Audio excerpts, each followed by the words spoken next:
Salut tout le monde, j'espère que vous allez tous très bien.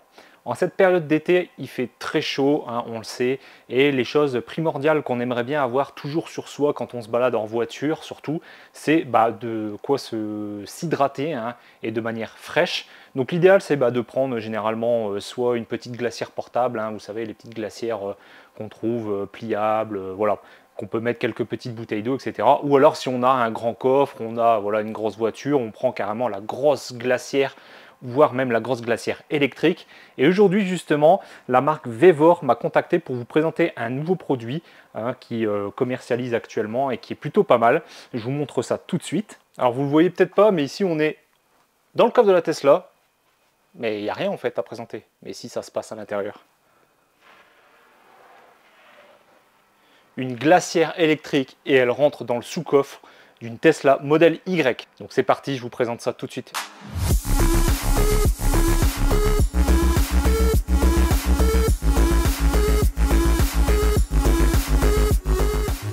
Donc voilà la glacière, donc c'est un modèle qui est assez grand, hein. Donc c'est le modèle CF35, donc pourquoi CF35? Parce que c'est un modèle de 35 litres, donc on va voir après, on va tester un petit peu les capacités de contenance, hein. Et donc c'est une glacière électrique comme vous l'avez compris. Alors elle n'est pas faite spécialement pour le modèle Y, attention, hein, je préfère vous prévenir, puisqu'elle rentre vraiment pile poil. Et encore, je vous ai soulevé hein, la partie plancher du sous-coffre du modèle Y, mais en fait ça vient toucher justement le capot, hein, je dirais, du dessus. Et donc du coup la planche n'est pas parfaitement plate, mais ça peut très bien être dissimulé à l'intérieur du sous-coffre. Et puis après derrière, hein, charger votre coffre sans problème. Bon après forcément si vous chargez complètement votre coffre, vous ne pourrez plus y accéder. Mais bref, c'était pour vous montrer que si vous voulez la caser quelque part dans votre Tesla Model Y sans que ça prenne trop de place, et bien ça rentre dans le sous-coffre. Donc ça c'est plutôt pas mal. Du coup au niveau des dimensions on est plutôt pas mal. En plus elle est équipée de deux grosses poignées comme ici. Donc du coup pas de souci pour la soulever ou ou la rentrer ou l'extraire du sous-coffre. Ici, on retrouve un petit panel digital hein, avec justement la température indiquée à l'intérieur de la glacière. Ça, c'est cool, ça vous donne une indication un petit peu justement de la température. On peut descendre jusqu'à moins 20 degrés, donc c'est assez impressionnant, j'avais jamais vu ça avant. On peut monter bien sûr à plus 20 degrés, je crois. Donc tout se fait ici au niveau du réglage avec les petites flèches. On peut l'allumer ou l'éteindre ici avec le petit bouton. Et ici, vous avez aussi un petit module qui vous permet justement de la mettre soit en mode normal, enfin maximum, soit la mettre en mode éco. J'ai pas trop vu la différence entre les deux dans mes tests. Et ensuite, ce que vous avez ici, vous avez une petite jauge de batterie. Donc on verra après, hein, je vous montrerai en gros plan une fois allumée. Vous pouvez, elle est capable en fait de voir la consommation électrique qui est tirée sur la prise quand elle est branchée sur une prise allume-cigare dans une voiture évidemment. Et donc du coup l'avantage c'est qu'elle est capable de préserver entre guillemets la batterie de la voiture. Donc si elle estime qu'il y a une sorte de baisse de tension, elle va se stopper, comme ça ça préserve la batterie de votre voiture et ça ne déchargera pas complètement votre voiture. Donc ça c'est très bien pensé. Au niveau des contenances, on va tester tout ça après. Je vous montre également c'est l'emballage. Donc l'emballage, c'était dans un gros carton comme celui-ci, hein, protégé par un polystyrène en bas, entouré du film plastique et évidemment d'un polystyrène sur le haut. Ensuite on retrouve quoi à l'intérieur? Je vous montre tout de suite. Donc je l'ouvre, donc vous voyez, ça tient ici avec une petite, petite corde en métal là, pour maintenir le capot. Donc on a bien un joint d'étanchéité partout. On a deux contenances, donc une contenance haute ici pour mettre des aliments dont vous avez, je dirais, ou des boissons où vous n'allez pas forcément avoir besoin de quelque chose de très frais, parce que forcément ça va être beaucoup plus froid dans le fond. Donc là vous avez la boîte avec deux types de charges. Donc la première, comme vous avez pu le voir un petit peu peut-être dans l'introduction, c'est une prise allume-cigare, donc d'un côté, et de l'autre, c'est l'embout qui sera branché sur le côté ici, voilà, de la glacière. Alors le câble est extrêmement grand et ça c'est très très bien parce que la plupart des voitures et des glacières électriques, quand on a des glacières électriques avec prise allume-cigare qu'on veut mettre dans sa voiture, généralement on veut la mettre dans le coffre cette glacière parce que ça prend de la place, ou alors à l'arrière sur les sièges passagers si vous n'avez pas d'enfant ou un seul enfant par exemple, et donc du coup vous pouvez le poser sur le siège ou même au sol peut-être, pourquoi pas. Mais souvent on est un peu limité par le câble parce qu'il est assez court, parce que forcément on n'a pas toujours une prise allume-cigare soit devant, soit derrière, ou les deux. Bon là ici dans le modèle Y on a une prise allume-cigare dans le coffre, donc c'est parfait, mais le câble fait 3 mètres. Donc 3 mètres, franchement, ça ne posera pas de problème, hein, ça y conviendra à n'importe quelle voiture, peu importe où sera votre prise allume-cigare. Donc vous avez cette prise là, et ensuite vous avez aussi voilà, une prise classique 220 pour, par exemple, si vous voulez préparer la glacière la veille, hein, pour la rendre bien froide, même si je vous avoue que je l'ai branché une demi-heure sur, alors à vide évidemment, il n'y avait rien à refroidir à l'intérieur, mais à vide comme ceci, je l'ai branché dans la Tesla pendant 30 minutes et j'étais déjà arrivé à 5 degrés à l'intérieur. Donc, je sais pas, alors je l'avais mis au maximum, hein, je l'avais mis à -20 et j'étais déjà descendu à 5 degrés. Donc là, je le sens, c'est encore froid, les parois sont fraîches, hein, c'est vraiment froid. Donc c'est vraiment pas mal, elle a l'air très efficace, très rapide. Et ici, vous avez aussi une grille. Donc comme ça, si vous n'en avez pas forcément besoin, vous pouvez la retirer. Et là, on peut voir qu'il y a des espaces supplémentaires plus profonds ici et ici. C'est pour mettre des bouteilles d'eau d'1,5 litre hein, en hauteur. Alors les 2 litres, je ne crois que ça ne rentrera pas. Je crois que c'est 1,5 litre maximum. Et après, on peut mettre pas mal de canettes. On va regarder un petit peu tout ce qu'on peut mettre. On va faire un petit test de remplissage. Mais vous voyez, au niveau de dimension, on est vraiment sur quelque chose d'assez volumineux. Donc il y a vraiment de quoi mettre pas mal de bouteilles d'eau, pas mal de petites canettes, hein, voilà, Coca, tout ce que vous voulez, les sodas on va dire, les canettes de soda, et pourquoi pas, hein, même après au-dessus, pourquoi pas, je dirais de l'alimentaire hein, qui se garde au frais. Et vous avez aussi une petite LED ici qui s'affiche, qui s'allume, pardon, et donc du coup qui éclaire un petit peu l'intérieur de la glacière. On va faire un petit test après dans l'obscurité pour voir un peu la puissance de cette LED. Et dans le carton, vous retrouvez aussi également une petite notice d'utilisation. Alors malheureusement, elle n'est uniquement disponible qu'en anglais, mais ça reste assez compréhensible, hein, c'est pas très compliqué. Et une chose que j'ai aussi oublié de préciser, c'est que cette glacière électrique est munie d'une fonction Bluetooth, donc vous pouvez télécharger l'application. Donc là, ici, on peut voir les QR codes hein, pour télécharger sur Android ou iOS, et en fait, vous pouvez télécharger l'application qui vous permet de contrôler la température en fait. Justement de cette glacière et voir également aussi la température à l'intérieur de la glacière. Donc on verra ça tout de suite après. Donc là on se retrouve devant l'écran, donc je viens de la brancher, donc je vous montre un petit peu. Donc là actuellement vous voyez je l'ai ouvert pour vous montrer, on est encore à 7 degrés à l'intérieur, donc c'est plutôt pas mal. Bon après je ne sais pas si c'est vraiment du 7 degrés réel, hein, j'ai pas mis de thermomètre à l'intérieur, mais je peux vous dire que quand je mets à l'intérieur c'est déjà bien frais, bien plus qu'à l'extérieur. Et puis ensuite, comme je vous ai dit, hein, vous pouvez également modifier la température en baissant ici. Donc là, vous voyez, je suis à -20 et on peut monter jusqu'à, on va voir, je crois que c'est plus 20 degrés. Voilà, plus 20, -20. Bon, l'idéal, c'est forcément de la mettre au minimum. Bon, bien évidemment, ça va dépendre aussi de la contenance de ce que vous allez mettre à l'intérieur, hein, de ce que vous voulez. Mais -20, on est quand même déjà sur quelque chose de très frais. Donc je pense qu'il faut la mettre au maximum au début pour pouvoir avoir la température souhaitée. Et puis après, vous la mettez par exemple à 3 ou 4 degrés pour qu'elle puisse maintenir sa température intérieure et garder vos boissons fraîches. Ensuite ici, donc on a le petit bouton, la roue dentée, hein, donc des paramètres. Donc ici on voit le logo max qui est en dessous, hein, je dirais, de la tension. Donc là vous voyez on est à 14,4 volts. Donc là je l'ai branché sur la prise secteur. Donc pour ce qui est de la protection de la batterie, ça n'a pas d'intérêt. Forcément ça va plus être destiné quand elle sera branchée hein, dans une voiture sur une prise allume-cigare. Donc ici on a le logo max qui est indiqué, hein, donc c'est-à-dire que je lui demande la performance maximale. Et si j'appuie une deuxième fois, je passe en mode éco. Et il suffit d'attendre pour valider la modification. Là, ça va s'arrêter de clignoter. Mais pour autant, la ventilation, hein, je dirais, qui est ici latérale sur les côtés hein, de la glacière, ne change pas. Hein, ça tourne à la vitesse maximale, je pense. Ça doit être une vitesse fixe. Ça reste très peu audible. Je vous fais écouter. Donc là, je suis littéralement collé hein, à la glacière avec le micro très proche, je dirais à 20 cm. C'est très peu audible. Donc honnêtement, au niveau du bruit, c'est très discret. Je trouve que c'est plutôt correct. Ça se fond un peu entre guillemets dans le décor. Donc ça, c'est plutôt un bon point positif. Alors évidemment, il y a une entrée d'air sur le côté et je dirais une sortie d'air hein, pour justement le moteur qui va permettre de refroidir l'intérieur de la glacière. Donc je pense que la faire fonctionner dans le sous-coffre de la voiture, je ne sais pas si c'est une bonne idée, parce que forcément si ça tire de l'air je dirais à l'intérieur, c'est pour pouvoir après ressortir de l'air chaud. Donc difficile à dire de savoir si on peut laisser une telle glacière électrique enfermée dans un sous-coffre de voiture, mais on peut dire que si vous la branchez occasionnellement, vous la faites fonctionner que de temps en temps, pour dire de maintenir un petit peu la température à l'intérieur. Bon, en soi, c'est acceptable, surtout que ce genre de glacières électriques, normalement, quand on les utilise, on définit, hein, je dirais, le froid qu'elle veut avoir à l'intérieur avant de partir, avant de la remplir, et une fois qu'elle est remplie, on la laisse tourner un petit peu, et après, normalement, si on ne l'ouvre pas trop souvent, on peut conserver ses boissons, je dirais, ou ses aliments, hein, très très froid, très longtemps, hein, comme je dirais une glacière passive où on met des pains de glace à l'intérieur. Voilà, on garde du froid sur un certain nombre d'heures. Je pense que là, si on veut l'utiliser dans un sous-coffre de voiture, il faut faire à peu près la même chose, c'est-à-dire bien la refroidir électriquement.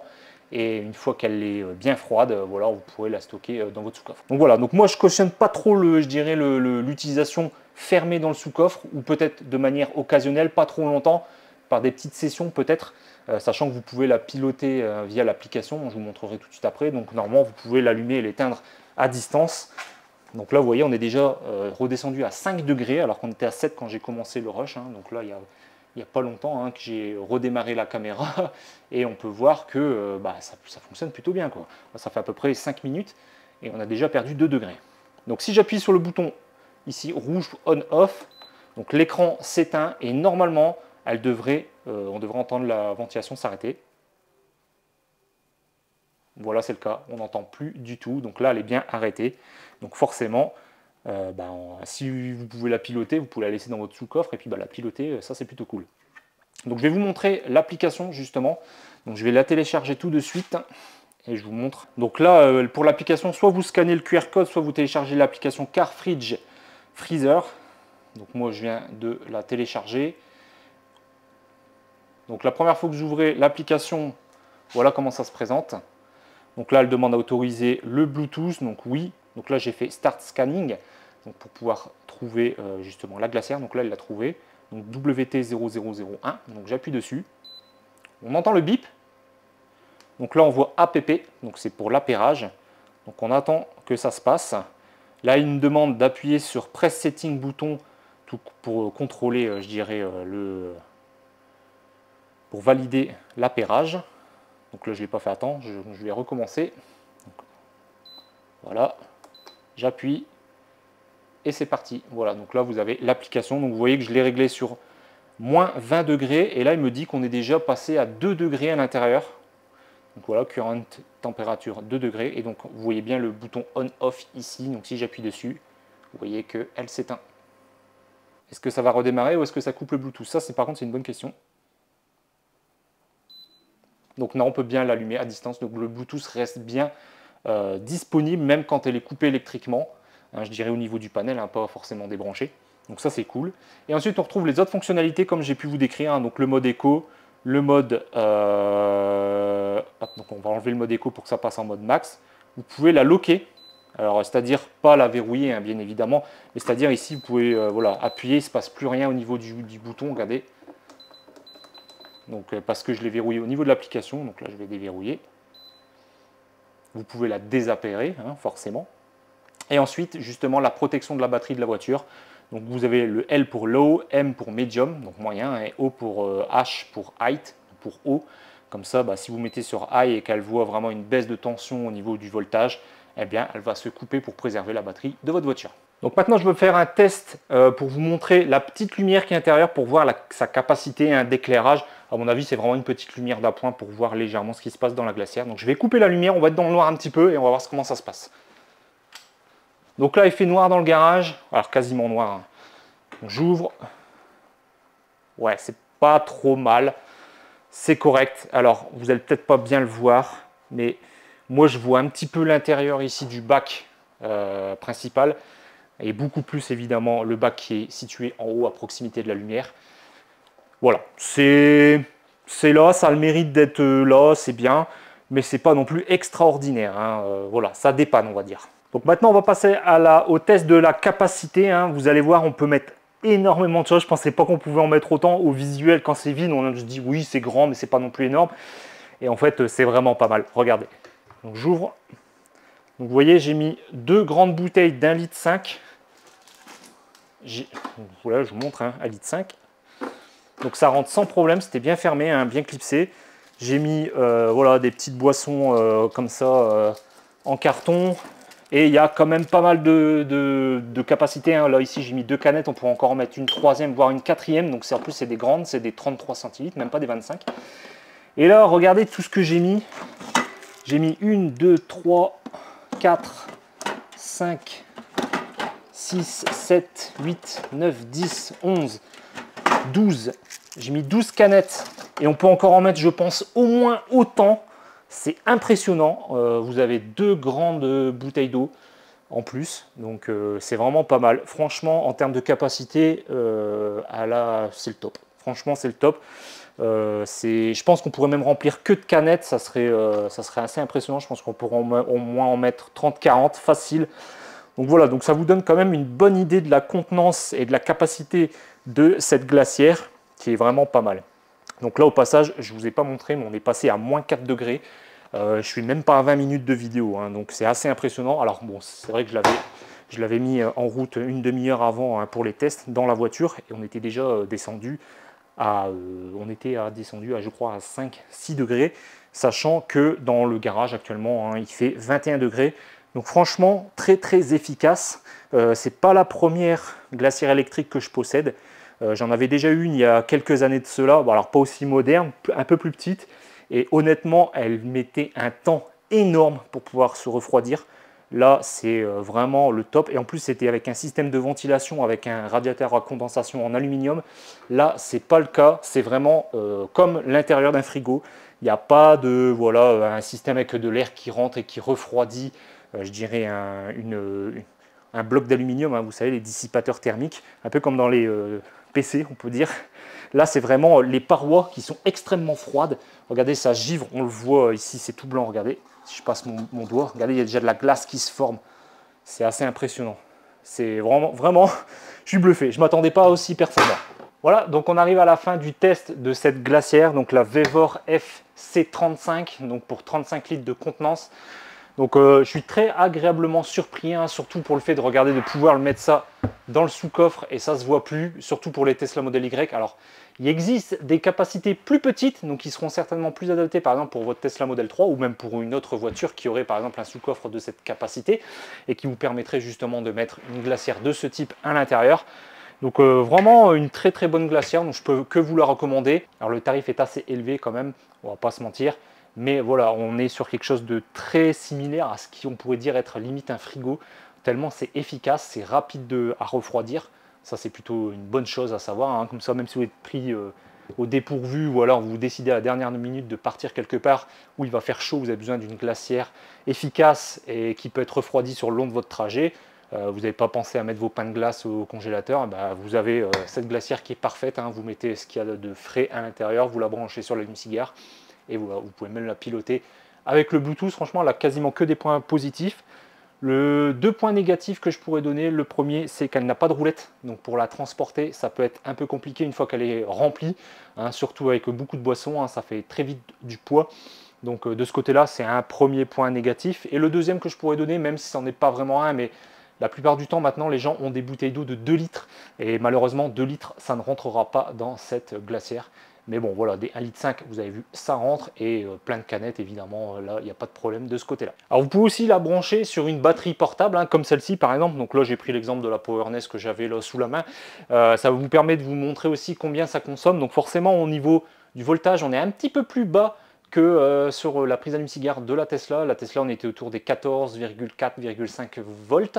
Et là, sur la batterie, avec cette batterie branchée directement sur le port allume-cigare également, on est sur 36 watts et on est plus sur 12,2-12,5 volts au niveau justement de l'affichage de la glacière. Mais vous voyez que ça fonctionne sans problème. Donc à la limite, si vous ne voulez pas tirer sur votre batterie de votre voiture et que vous possédez une petite batterie comme ça, vous voyez, un 36 watts, là la batterie est à 95%, c'est une 1 kWh, je peux encore tenir 28 heures. Donc je vous laisse imaginer, hein, forcément, au niveau de l'utilisation de la batterie, il n'y a aucun problème, ça pourra passer avec n'importe quelle batterie de ce type-là du marché, même les plus petites, hein, je pense aux petites River 2 par exemple de chez EcoFlow, ou même par exemple la R600, hein, de chez AllPower, ça passera sans problème.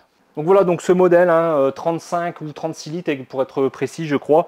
Donc je vous laisserai, hein, les voir dans la description de la vidéo, justement ce modèle en détail. Il y a d'autres modèles, hein, comme je disais, il y a des modèles 30 litres, des modèles 45 litres, il y a des modèles vraiment très gros avec des roulettes cette fois justement, qui prennent vraiment beaucoup plus de place si vous voulez quelque chose de beaucoup plus gros. Mais voilà, donc si vous voulez quelque chose d'adapté à votre voiture notamment, hein, si vous voulez comme moi essayer entre guillemets de la planquer dans le sous-coffre de votre Tesla ou de votre autre voiture, hein, eh bien, sachez que ce modèle par exemple convient parfaitement, et si ce modèle est trop grand, il y a des modèles plus petits. Donc tout ça se passera dans la description de la vidéo. Voilà, donc en tout cas j'espère que cette vidéo vous aura plu. Elle sera un petit peu de l'ordinaire, mais j'ai accepté le produit parce que la question que je leur ai posée, c'est est-ce que ça rentrait dans le sous-coffre de la Tesla, parce que je m'étais dit ça peut être intéressant, hein, de montrer ce genre de glacière qui prend du coup entre guillemets zéro place, hein, si vous ne servez pas de votre sous-coffre. C'est l'idéal, hein, vous la mettez à l'intérieur et puis voilà, c'est planqué, ça ne se voit plus. Donc c'est pour ça que j'ai accepté, j'ai regardé les dimensions du produit et j'ai vu que normalement ça devait rentrer. Bon, comme je disais, hein, quand vous fermez, il y a, voilà, c'est pas parfait, mais allez, ça se joue, on va dire, à 3 mm. Je dirais, ça touche légèrement, ça dépasse légèrement de 3 mm, pour ainsi dire rien, hein, en fait. Donc du coup, j'ai dit pourquoi pas, allez, on va tester ce produit, on verra ce que ça donne, si elle est vraiment mieux que les autres. J'avais déjà vu des tests, hein, sur ce modèle et d'autres modèles. J'avais vu que c'était plutôt des bons modèles, très efficaces, très rapides à refroidir. Donc voilà, donc j'ai accepté le produit. Donc du coup, il y aura un lien en description. Normalement, je devrais avoir un code promo pour vous, bien évidemment, hein, pour vous faire bénéficier à moindre coût de cette glacière électrique. Et puis moi, ça me rapportera un tout petit pourcentage comme d'habitude, hein, vous savez, hein, tous les liens qui sont en description, qui mettent en avant des produits avec des codes promo. Il y a un petit lien d'affiliation qui permet voilà, d'aider à continuer la chaîne YouTube. En tout cas, je vous remercie d'avoir regardé la vidéo jusqu'au bout pour ceux qui sont restés jusqu'au bout. N'hésitez pas à me suivre sur les réseaux sociaux comme d'habitude, à mettre le petit pouce en l'air, hein, à me suivre sur Instagram, je suis plutôt actif. Hein, généralement, je sors en avance des petites stories, des petites photos, des petites images, voilà, qui vous donnent un petit peu l'idée de ce qui va sortir prochainement sur la chaîne. Donc n'hésitez pas à vous abonner si ce n'est pas le cas. Et pour ceux qui sont intéressés pour l'achat d'une Tesla, n'oubliez pas qu'il y a mon lien de parrainage dans la description. Hein, si vous avez besoin d'un parrain pour avoir des conseils, des infos, pourquoi pas même jusqu'à aller à la livraison du véhicule ensemble, hein, donc moi ça sera sur le secteur de l'Équin, et n'hésitez pas, mon lien est dans la description, donc voilà, donc si vous êtes intéressé pour l'achat d'une Tesla, n'hésitez pas également à utiliser ce lien. Donc ça vous permettra en plus de gagner 500 €, hein, justement sur la facture, c'est toujours ça de prix, et moi ça me rapportera des petits points qui me permettront par exemple de les échanger pour des goodies ou pourquoi pas sur des kilomètres de supercharge. Voilà, moi je vous dis donc à très bientôt pour une prochaine vidéo. Salut tout le monde.